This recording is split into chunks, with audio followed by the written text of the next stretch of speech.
Todo mandamento é muito mais do que um mandamento no sentido de ser uma ordem, uma regra. É muito mais do que isso.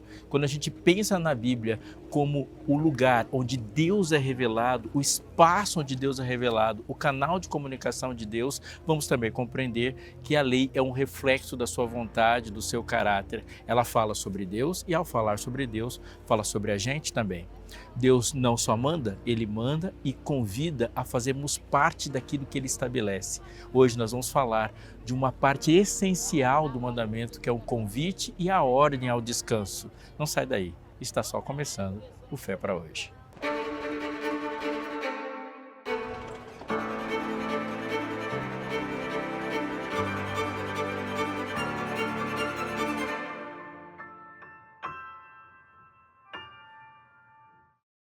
A Novo Tempo preparou para você um material de estudos fantástico, importante, extremamente didático e ao mesmo tempo profundo.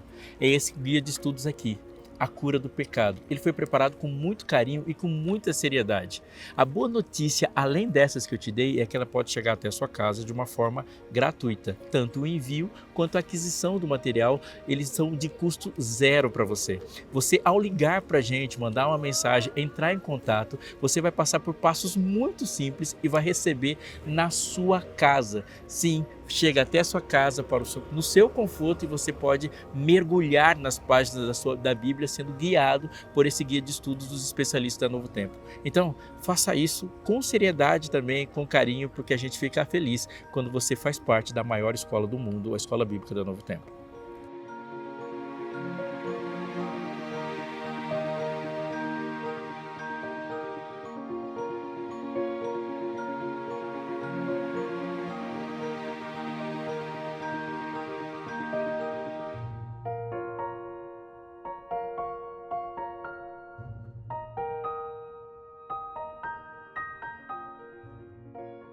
Os termos reino, reinado e realeza estão espalhados pela Bíblia toda.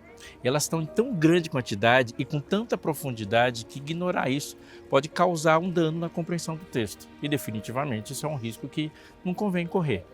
A gente consegue lembrar de algumas citações importantes sobre este assunto, por exemplo: então o rei dirá aos que estiverem à sua direita: venham, benditos de meu Pai, venham herdar o reino que vos está preparado desde a fundação do mundo. Essa é uma citação de Mateus 25:34. Não apenas um reino, mas um reino que nos foi preparado. Esse texto é muito interessante e muito importante também, porque ele expressa um convite para a entrada no reino, um convite estendido aos benditos do Pai, e esse reino já estava preparado desde a fundação do mundo. Isso significa que somos parte do reino, somos convidados a entrar no reino, somos premiados em desfrutar o reino, mas não somos construtores do reino. Claramente, Jesus disse que ele precede a nossa existência. Ele está preparado desde a fundação do mundo. No famosíssimo capítulo de Hebreus 11, a palavra profética do autor conduz a nossa atenção para Abrão e a sua peregrinação com a sua esposa, Sarai. Lá, da mesma forma que Jesus se referiu a gente, os benditos do Pai, seguros na direção de Deus, o patriarca não está assim, andando à deriva, mesmo que ele estivesse dominando completamente todas as informações da sua história. E não está também. Essa fé manifestada por Abraão tem elementos importantes para serem considerados. O texto diz: pela fé, Abraão, quando chamado, obedeceu a fim de ir para um lugar que devia receber como herança, e partiu sem saber para onde ia. Pela fé peregrinou na terra da promessa como em terra alheia, habitando em tendas com Isaque e Jacó, herdeiros com ele da mesma promessa. Porque Abraão aguardava a cidade que tem fundamentos, e o texto termina dizendo: da qual Deus é o arquiteto e construtor. Texto de Hebreus 11, 8 a 10. Ele obedeceu e não partiu por uma conquista, muito pelo contrário, Abraão seguiu em direção a uma herança. Mesmo sem saber para onde ia, ele estava sendo guiado. O texto termina no verso 10 com uma informação importante que abre as portas da nossa mente para ligar imediatamente os dois textos. A cidade tem fundamentos e Deus é seu projetista e construtor. Abraão não é convidado, portanto, a edificar, a conquistar, a projetar ou construir uma cidade. Antes, ele é chamado a entrar na cidade, na terra prometida. Ele é um homem conquistado para a sua herança. Assim, ele aceita e parte em direção a ela. A saga de Abraão é a saga do seu povo, de seus descendentes. E essa história, perceba, é linear, ela é coerente, ela é coesa.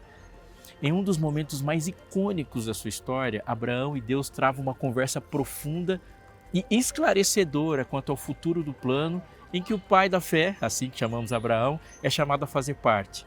Nessa conversa, Deus diz sobre a geração futura e ele diz assim: fique sabendo, com certeza, que a sua posteridade será peregrina em terra alheia, será reduzida à escravidão e será afligida durante 400 anos. Mas eu castigarei a nação que os escravizar. Depois eles sairão com muitas riquezas e você irá para junto dos seus pais em paz e será sepultado em boa velhice. Na quarta geração voltarão para cá, porque a medida da iniquidade dos amorreus ainda não se encheu. Essa conversa está registrada em Gênesis 15, dos versos 12 a 16. Abraão não efetiva a posse da terra, mas ele é avisado que a geração proveniente dele estaria nela, porém somente depois de 400 anos. Ao observar a história desse povo, devemos ter bem claro na nossa mente que o povo não foi escolhido, ele foi formado. Vou repetir. Deus não escolheu o povo de Israel entre muitos povos da humanidade para ser seu povo em especial. Poderíamos nos perder nos labirintos da nossa própria cabeça pensando nos critérios de escolha de Deus em selecionar este povo em especial, mas isso seria de uma inutilidade atroz. Olhe para o texto. Mas agora, assim diz o Senhor que o criou a Jacó e que o formou a Israel: não temas, porque eu o remi, eu o chamei pelo seu nome, você é meu. Texto de Isaías 43:1.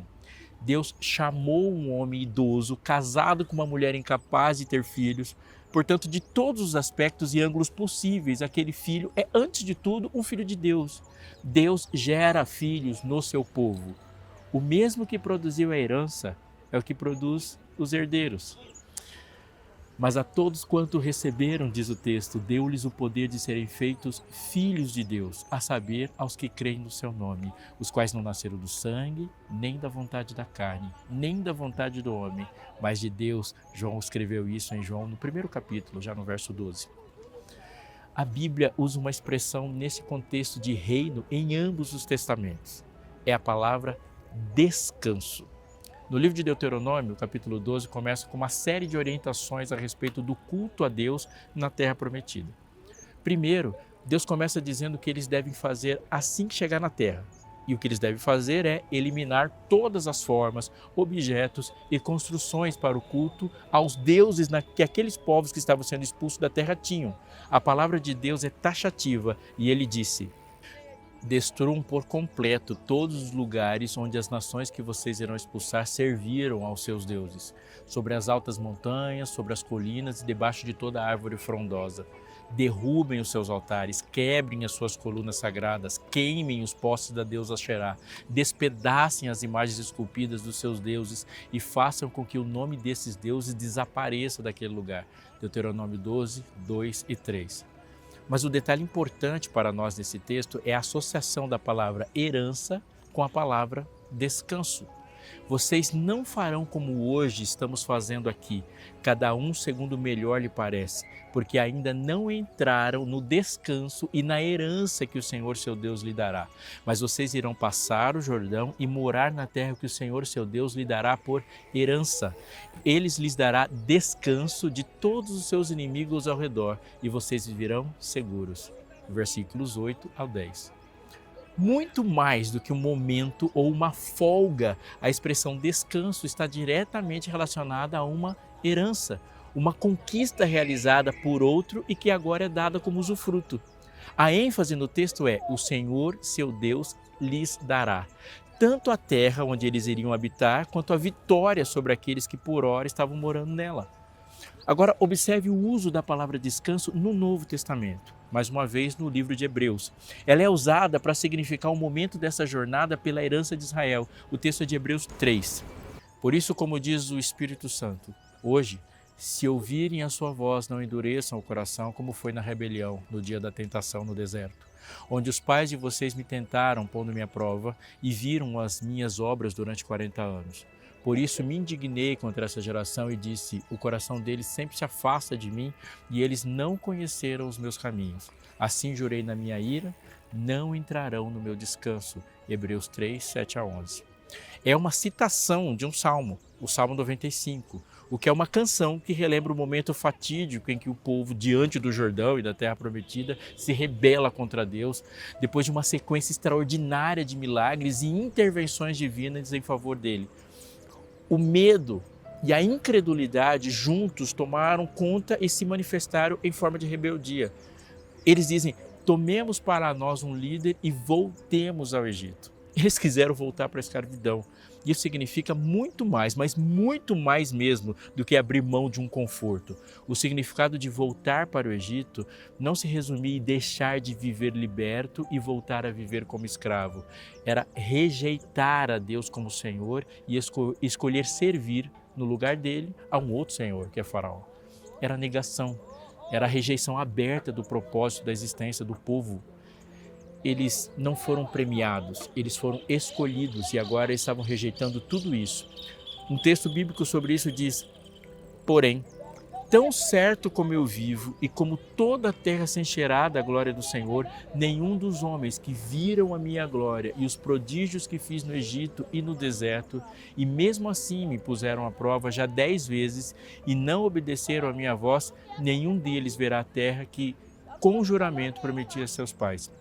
Sim, nenhum daqueles que me desprezaram haverá. Isso é um texto de Números 14, 21 a 23. Nesse texto, Moisés escreveu relatando: nenhum deles verá a terra. Davi, no Salmo 95, e o autor de Hebreus escreveram: não entrarão no meu descanso. Fica evidente que descanso e herança estão associados. Neste e em outros textos, como no relato a respeito do próprio Davi, que encontrou descanso dos filisteus e descanso no seu trono, a expressão ela é usada para conotar o fim de uma atividade de conquista, seja da terra ou dos seus inimigos. Pode significar também o fim de uma jornada, a efetivação de algo. A Arca do Senhor encontrou o seu descanso quando o templo foi construído e inaugurado, e ela não mais era levada de um lugar para o outro. Fica claro também, principalmente nesse texto do Salmo 95, citado em Hebreus, que o descanso tem um dono, o rei conquistador que concede o descanso aos seus súditos. Isso é central na mensagem de Jesus para aquela sua audiência em Mateus 11, verso 28 a 30, diz assim: venham a mim, todos vós que estão cansados e sobrecarregados, eu os aliviarei. Tomai sobre vocês o meu jugo e aprendam de mim, que sou manso e humilde de coração, e vocês acharão descanso para a sua alma, porque meu jugo é suave e meu fardo é leve. Se o descanso aqui fosse exclusivamente referente a uma pausa, e Jesus estivesse também exclusivamente referindo-se a si mesmo como refúgio, tenho certeza que as suas palavras teriam sido bem diferentes. Mas ouvindo com honestidade, perceberemos que ele está dizendo que o cansaço está sendo causado por um jugo inadequado e não necessariamente por um jugo em si. Tomem sobre vós o meu jugo e aprendam de mim. Ele está propondo uma troca para a humanidade do nosso jugo pelo jugo dele. Preste muita atenção no que é o coração do texto. Vocês que estão cansados. E a palavra aqui usada é kuros, e é referente àquele que levou uma surra, é isso que diz o texto. Ou seja, não há vitória nos seus próprios projetos, os planos têm sido seus, os métodos têm sido seus também, a luta tem sido sua e o resultado é que você está exausto e nem chegou perto de vencer ou de obter o descanso. Jesus usa a mesma palavra em Mateus 6,28. E por que se preocupam, kuros no grego, com o que vão vestir? Observe como crescem os lírios do campo, eles não trabalham nem fiam. Eu, porém, vos afirmo que nem Salomão, em toda a sua glória, se vestiu como qualquer deles. Ora, se Deus veste assim a erva do campo, que hoje existe e amanhã é lançada no forno, não fará muito mais por vocês, homens de pequena fé. Portanto, não se preocupem dizendo: que comeremos, que beberemos ou com que nos vestiremos, porque os gentios é que procuram todas essas coisas. O Pai de vocês que está nos céus sabe que vocês precisam de todas elas. Mas busquem em primeiro lugar o reino de Deus e a sua justiça, e todas essas coisas vos serão acrescentadas. O mesmo rei, o mesmo reino e a mesma lógica. Não se esqueça que o conceito de descanso e reino estão sempre associados e percebemos nesses textos dos evangelhos que eles são alinhados em sentido com os textos do Antigo Testamento. A razão do cansaço e da sobrecarga é que esse jugo é nosso e não o dele. Aprendam de mim que sou manso e humilde de coração, ele diz. Jesus fala da humildade de coração para obter descanso para a alma. De tudo que se deve guardar, guarde bem o seu coração, porque dele procedem as fontes da vida, Provérbios 4:23. Coração não é fonte de sentimentos ou emoções nas palavras bíblicas, ele é a fonte das decisões. É o centro de comando do ser. Já alma refere-se muito mais a sentimentos nos textos bíblicos. Um coração humilde e manso, submisso, redundará em uma alma descansada. O contrário também é real. Jesus está dizendo que o descanso é concedido e desfrutado por meio da aceitação do convite dele. Bem-aventurados os mansos, do grego é praus, domável, porque herdarão a terra, Mateus 6,5.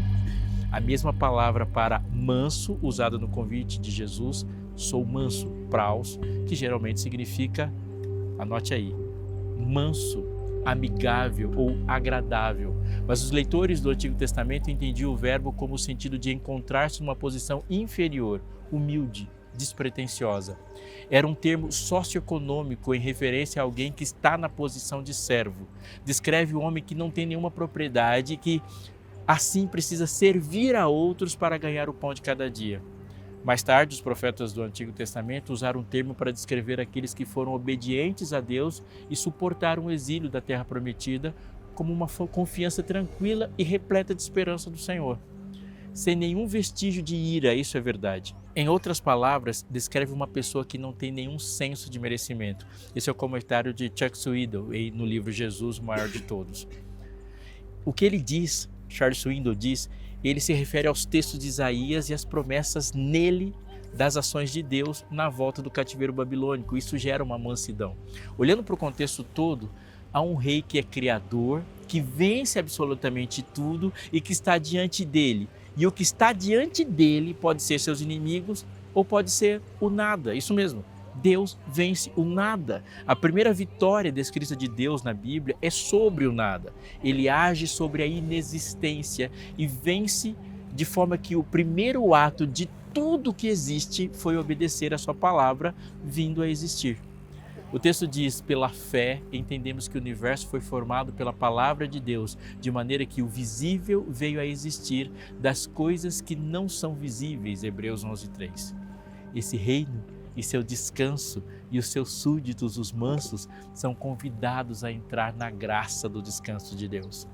Nós, porém, que cremos, entramos no descanso, conforme Deus disse, assim jurei na minha ira, não entrarão no meu descanso. Ele disse isso mesmo que as obras já estivessem concluídas desde a fundação do mundo, porque em certo lugar assim disse a respeito do sétimo dia. No sétimo dia, Deus descansou de todas as obras que tinha feito. Hebreus 4, 3 e 4. Todos os conceitos estão juntos nesse texto extraordinário, mas neste ele faz uma referência direta ao sétimo dia, o dia do descanso. O sábado, na compreensão dos profetas do Novo Testamento, é algo muito, mas muito maior do que uma pausa ou uma simples folga. Ele está indo muito além de ser um feriado, um rito ou mesmo um processo de liturgia privada ou pública. Ao falar de sábado, os profetas falam nos tons de uma narrativa do reino e eles nunca ousaram falar do reino sem falar do rei. O texto de Mateus, que vimos agora há pouco, Jesus começa com o convite, venham a mim, vós que estáis cansados e sobrecarregados. E termina em Mateus 12 da mesma forma, porque o Filho do Homem é Senhor do sábado. Tendo Jesus saído dali, entrou na sinagoga deles. Achava-se ali um homem que tinha uma das mãos ressequida. Então, a fim de o acusar, perguntaram a Jesus, é lícito curar no sábado?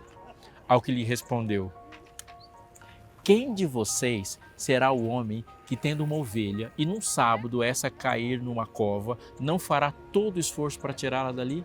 Ora, quanto mais vale um homem do que uma ovelha? Logo, é lícito nos sábados fazer o bem. Então Jesus disse ao homem, estenda a mão.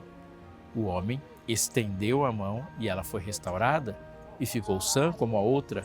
Mas os fariseus, saindo dali, conspiravam contra ele, procurando ver como o matariam. Assim termina o texto de Mateus, no capítulo 12, verso 8 a 14. Os líderes religiosos da época de Jesus não pecaram por recusar guardar o sábado, mas o seu pecado incidia em rejeitar a Cristo como Senhor do sábado. Aceitando a Cristo como Senhor do descanso, chegaremos à conclusão necessária de que o descanso não é nosso, mas é dele, e pela sua graça o descanso nos é concedido. Observe os textos a respeito disso no Antigo Testamento. O de Isaías é simplesmente maravilhoso. Se vigiarem os seus pés para não profanarem o sábado, se deixarem de cuidar dos seus próprios interesses no meu santo dia, se chamarem ao sábado de meu prazer e santo dia do Senhor, digno de honra, se guardarem o sábado, não seguindo os seus próprios caminhos, nem pretendendo fazer a sua própria vontade, nem falando palavras vãs, então vocês terão no Senhor a sua fonte de alegria, e eu os farei cavalgar sobre os altos da terra, e os sustentarei com a herança de Jacó seu pai, porque a boca do Senhor o disse, Isaías 58, 13 a 14. O que Deus está dizendo aqui sobre a caneta de Isaías? Pare de fazer do seu jeito, não há descanso assim, só derrota, só caos e definitivamente não há alegria em ambas as partes. Em outras palavras, vinde a mim, tomai o meu jugo e acharei descanso para a sua vida. Mais uma vez, o descanso e a herança aparecem no mesmo contexto. Agora, note a relação inquebrável que existe entre o relato de Gênesis e o mandamento em Êxodo. Assim, pois, foram acabados os céus e a terra e tudo que neles há. E havendo Deus determinado no sétimo dia a sua obra que tinha feito, descansou neste dia de toda a obra que tinha feito.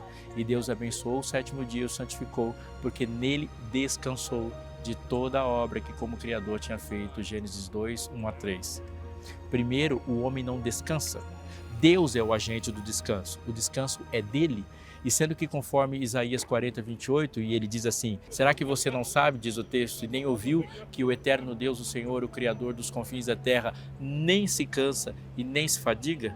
O descanso, obviamente, é muito mais que uma pausa, uma folga.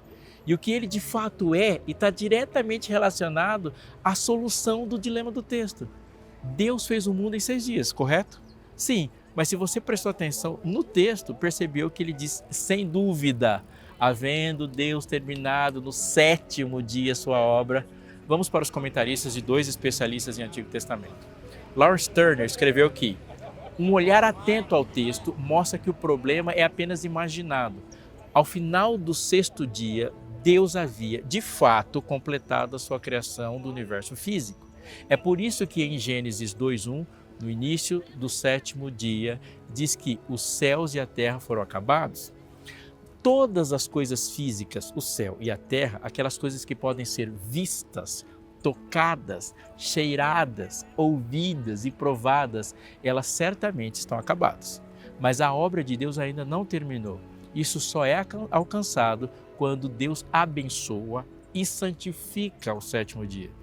Este santo 7º dia não faz parte dos céus e da terra que podem ser compreendidos pelos sentidos. O tempo sagrado é uma questão espiritual e não física. Só pode ser experimentado, não observado. Ao concluir com Deus descansando, abençoando e santificando, o relato deixa claro que qualquer visão de mundo que exclua o espiritual é totalmente inadequada. Sem dúvida, sem isso, a obra de Deus não estaria terminada. John Walton, outro estudioso reconhecido do Antigo Testamento, afirma que este 7º dia não é um apêndice teológico para o relato da criação. Apenas para encerrar agora o que o evento principal da criação de pessoas foi relatado. Em vez disso, sugere o propósito da criação e do cosmos. Deus não estabelece o cosmos para que apenas as pessoas tenham um lugar. Ele também estabelece o cosmos para servir como seu templo, no qual encontrará descanso na ordem e no equilíbrio que estabeleceu. Olhando para a Bíblia como ela se mostra, devemos nos curvar à realidade revelada de que o descanso sabático não representa o feriado de Deus ou do homem, mas a essência efetiva e conclusiva de um reino. O sábado é o símbolo do Criador, que se reflete na obra do salmista quando essa perspectiva de descanso e repouso e reinado foi aplicada ao santuário. Pois o Senhor escolheu Sião, preferiu-a por sua morada, dizendo: este é para sempre o lugar do meu repouso. Aqui habitarei, pois este é o meu desejo. Salmo 132, 13 e 14. É por isso que em todo mandamento, mesmo que Jesus tenha afirmado que o sábado foi feito por causa do homem, ele não é de propriedade do homem. O descanso é sempre divino, sempre do rei e seus súditos. São chamados pela sua graça a entrar no seu descanso, a trocar de fardo, abrir mão dos seus próprios interesses e entrar no descanso de Deus.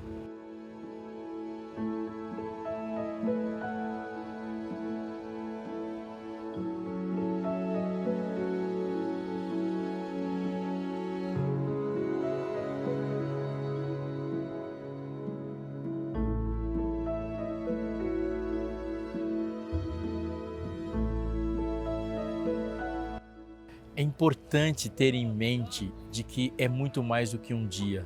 É um dia que representa um reino, um lugar do descanso de Deus. Essas palavras são muito importantes. Quando Deus criou a terra, Ele criou a terra para ser um templo. E templo é local de encontro. Esse encontro, ele não tem a sua efetividade enquanto não tivermos consciência de que há um Deus que se aproxima das suas criaturas, que quer se relacionar com as suas criaturas, mas ele não é igual à ordem criada. Ele é absolutamente distinto da sua criação. É por isso que Deus não nos dá a oportunidade, ele nos dá a liberdade de escolher os termos dessa adoração. A adoração inicia com o reconhecimento da grandeza de Deus, a distinção de Deus como santo, o outro absoluto. Então eu sempre me aproximo de Deus nesse temor, não o temor que afasta, o temor exatamente que se aproxima.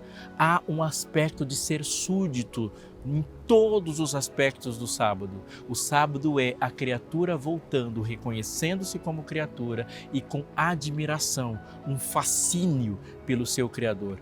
Há um desfrutar de uma graça real nesse descanso, e a graça está exatamente no princípio ativo de que Deus é um Deus doador.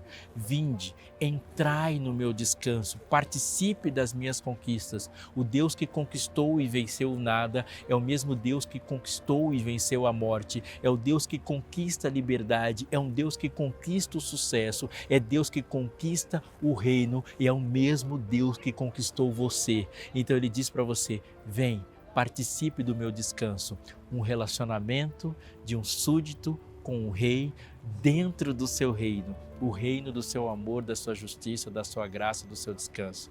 Deus não nos chamou para um feriado, Ele não nos chamou para uma férias ou para uma folga, Ele nos convidou para Ele. Ele não disse vinde à igreja, Ele disse muito mais do que vinde à Bíblia, ele disse muito mais do que vinde a uma prática litúrgica de religiosidade. Ele disse, vinde a mim, prometendo que nos receberia e acharemos descanso para tudo, para o corpo, para o coração, para a alma e, acima de tudo, achando descanso nele.